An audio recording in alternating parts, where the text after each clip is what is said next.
Dafn marosimidan 1 soat o'tmay tanangiz tuproqqa qo'shila boshlaydi. Yig'i-sig'ilar asta sekin tinadi. Yaqinlaringiz esa yeyish-ichish haqida o'ylay boshlaydi. 3 soat o'tgach tomirlaringizdagi qon soviydi. Ta'ziya bildirishga kelganlar esa sport, siyosat va kundalik mavzularini muhokama qilishadi. 6 soatdan keyin tanangiz shisha boshlaydi. Odamlar uylariga qaytadi. Hayot yana o'z oqimiga tushadi. Kelajak rejalari tuziladi.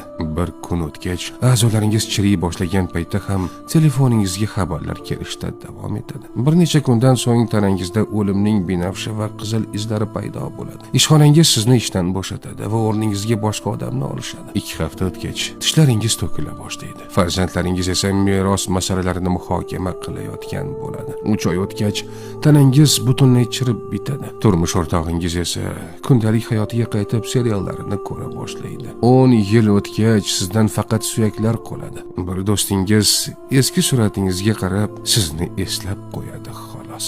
Xulosa shuki, shu qadar tez unutiladigan bo'lsak, bu dunyo uchun jon kuydirishga arziydimi? Mansab, boylik, g'urur va adovat uchun yashash oqilonami? Insonni o'limdan keyin faqat 2 narsa qoldiradi: yaxshi amallari va ortidan aytiladigan duo. Demak, yashashdan maqsad ko'proq iz qoldirish emas, balki ma'noli, halol va foydali hayot kechirishdir.